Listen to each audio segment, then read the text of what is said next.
জনমদার পীড়িত রতন পীড়িত যতন পীড়িত গলার হার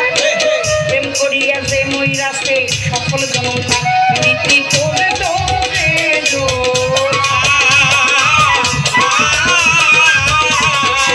হাজার প্রেম করছে যে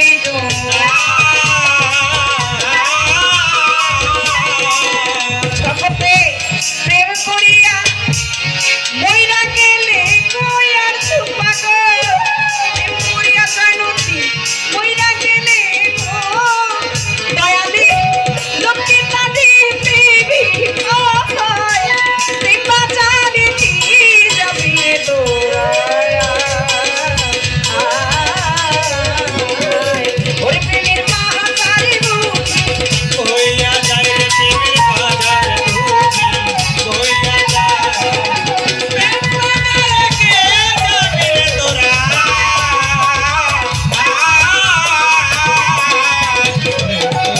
প্রেম বাজারে কে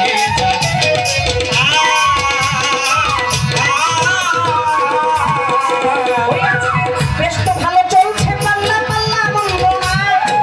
যেইভাবে তে শুনছেন আজকে আপনারা গানা হাজার বড় পিড়ি চলছে পাল্লা গান এইভাবে তে বসে শুনছেন হিন্দু মুসলমান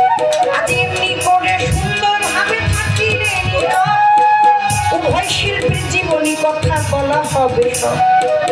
এমনি ভাবে দয়ালের প্রেমে থাকিলে নীরব হাজার বড় পীরের পাল্লার কথা বলা হবে সব বাবা আর যদি মাঝে মধ্যে কথাবার্তা হয় চলাকালীন সময় যদি ওঠা বসা হয় ওঠা বসা যাওয়া আসাতে আর মজা না হিরো মাঝে মধ্যে হাত তুলিয়া চাইলে একবার গোয়া পূর্ণভাবে হবে জয়ন্তার নামের গান গাওয়া জয়ন্তীদের নামের গান গাওয়া আমার আরজু পাগল কোথায় রইল চরণ ভিক্ষা চাই আমার ভান্ডারির চরণে প্রেমের ভক্তি জানাই বসে প্রথমবারে দুটি কথায় আমায় করছে জিজ্ঞাসা একটি জবাব হইছে আর একটি দিব মনেরই মতন বলেন বলেন বলেন কথা বলেন না বলেন বলেন বলেন কথা বলেন না খুলিয়া মাফ করিয়া ওই মেলা যেতে গেছিল যখন দুগ্ধ করছে পান 14 আনা পান করিয়া ওই খান ওই খান 14 আনা খাইয়া দিল গুনাহ মাফ করিয়া ওয়াশ করে নিয়ে 14 আনা দিছিল মাফ করিয়া 16 আনা যদি 12 আনা নিছে রে সাইড রইছে বাকি ওই সাইরো মাপ হইতো কথা দলিলেতেই দেখি সাইরা না মাপ হইলে দুইটার নাম থাকতো দুইটা নামই পাঠ করতো একটু করবেন বর্ণনা প্রথমবারে কহে ভুল কাহা আমার আল্লাহ রূপ ধরিবে বিচার হইয়া বিচারক হইয়া স্বামীর বিচারক করিবে আবার দয়ালু হইতে দয়ালু যাবে সে নেকি পাপি বদি বান্দার যাবে বিচারক করিয়া ওই সাইড আনা যদি হইয়া যাইতো ওই যে পবিত্র কোরআন আলহামদুলিল্লাহি রাব্বিল আলামিন আর রহমানের রহিম মালিক ইয়াউমিদ্দিনের বিচার দিবসের স্বামী যদি 16 আনা গুনাহ মাফ হয়ে যেত তাইলে আর বিচারের দরকার হইতো আপনিও যাইতেন না শুনে গৃহস্থের একটা গাভী নাম হয়েছে তার শ্যামলী শ্যামলী প্রতিদিনই ছাইরা দেয় শ্যামলী ধান খায়া আবার সন্ধ্যার দিকে বাড়ি আসে কিন্তু আজকে আর আসে না সন্ধ্যা হয়ে গেছে এখন মালিকটা ডাকে শ্যামলী শ্যামলী ও শ্যামলী নরম ঘাস পায়া গেছে তো নতুন ঘাস যায় মাটিটা ছিল নরম মাটির মধ্যে গাইড়ে গেছে তখনই একটা বাঘ দেখে যে একটা গরু সে ওইখানে গাড়ি রয়েছে আর সেও গেছে আসলে খাবার অন্বেষণের জন্যই যায় কয় ঠিক আছে পাইছি যখন সুযোগ মতো সুযোগ স্যারকে থাক পা দিয়া দৌড়া বইব গেছে তো মানে খুব শক্তি নিয়া কিন্তু ও বুঝতে পারে না এই দুই জায়গায় ও ভাবছে যে আমি তো খুব শক্তিশালী আমার লগে পারে কিনা ও হইল গোবৎস একটা গরু আর আমি হইলাম বনের রাজা বা কিন্তু বাঘের যেমন বাঘ রেহেনে তৎকাটাও তো হেনে বারের ছোটে অনেক আর তুলাই পারে না এমন বার হইছে এক মাটির নিচে গেছে আল্লাহর মায়ের দুনিয়ার মা আল্লাহ কয় কার মারতে গেছে তোরে কি করি এই পর্যন্ত বেড়ে গেছে। অনেকে ওই শুন গরুর বাচ্চা তুইও মরবি আমিও মরবো, তুই তো মইরা কোনো লাভ নেই, তুই মরলে আর তোরে কেউ খাইবো না, আর আমি মরে গেলে তো আমারও কেউ খাইবো না, কিন্তু দুজনের একই অবস্থাতে আমি যখন ক্ষুধার্ত তুই একটু আয়, আমি একটু তোরে খাই খাই এই মরি। গোবর শোকায় না, আরে পশু না, তুই যদিও পশু তুই হিংস্র, বনের বাঘ গেছ হইয়া মনে করছ বহুত শক্তিশালী, কথা রাখছ মনেতে সাজাই। শক্তিবান একজন হইল মাবুদ মাওলা, আমার একজন মালিক আছে রে বাঘ তোরে বানাই।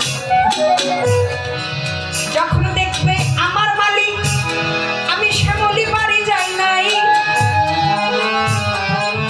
অন্ধকার বাতিতে টর্চ লাইট লইয়া শ্যামলি শ্যামলি শ্যামলি কই আমারে যাইব দেখতে দিয়া, আমার যখন শ্যামলি শ্যামলি কইব আর আমি দেখো হাম্বা আমার আইসা উদ্ধার করে নিয়ে যাব। আমার উদ্ধার করতে আয় এই দেখবো যে তুই এই জায়গা, আমি যেখানে আগের থেকে গাইলে রয়েছি এটা বুঝবো না, বাবা তুই আমার দাওয়ার দিয়া দাপার দিয়া এই জায়গায় আসছে, তার আমার গ্রামবাসী সবাই আমার মালিক সহতরে টাকা কম্বল দিয়া তারপরে তোরে মারবো। প্রত্যেকটা মানুষেরই একজন অভিভাবক, নিদানের দিনে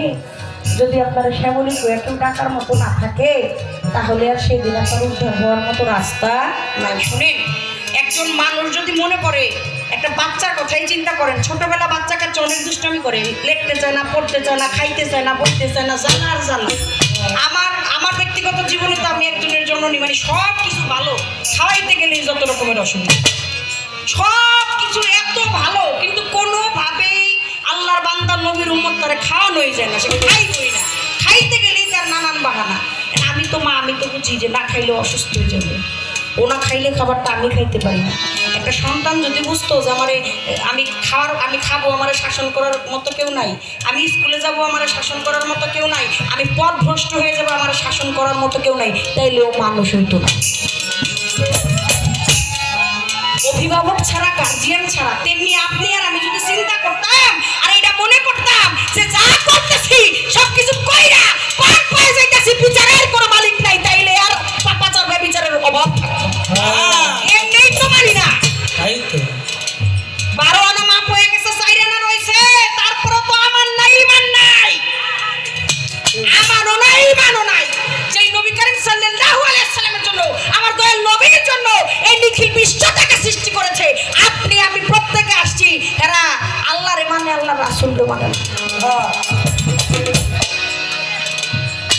লা ইলাহা ইল্লাল্লাহ মুহাম্মাদুর রাসূলুল্লাহ কোন যাইব না, আমার রাসূলরে কয় হে নাকি মাটির তৈরি, নাউজুবিল্লাহ, আমার রাসূল আকরাম সাল্লাল্লাহু আলাইহি ওয়াসাল্লাম বলে সে নাকি বড় ভাইয়ের মতো। এই কথা না কয়ে তোর নিজের জন্ম পরিচয়টা অস্বীকার, হ্যাঁ তাই তুই কস বলে তোর বাপ নাই, তুই ক বলে তুই জানোস, তুই জানিস, এইটা কর সবচেয়ে বেশি ভালো হইব। তুই যদি বাপ ছাড়া দুনিয়া আইতে পারস, তুই জানিস হয়ে থাকো, তাহলে কইস যে আল্লাহ আছে, আল্লাহ রাসূল নাই, তোর যেহেতু কেউ নেই তাহলে কেউ এই হইছে অবস্থা। গার্জিয়ান একজন যদি হয়ে যেত করতে পারতো, আমার রাসূল চাইলে কি না হইতো। আমার আল্লাহ কইছে আপনার জন্য বেহেশত বানাইছি, আপনার জন্য দোজখ বানাইছি, আপনার জন্য এই মানব পাগল সৃষ্টি করছি। আউয়ালুমা খালাকাল্লাহু মিন নূরি, প্রথম যা সৃষ্টি করছে তা হচ্ছে আমার দয়াল নবীর নূর, তারপরে তো এই নূর খণ্ড হয়ে গেছে, তাম জাহান আসলো, তারপরে তো সৃষ্টি করলো আউয়ালুমা খালাকাল মিন এশ। কবি কয় মানুষ বানাইছে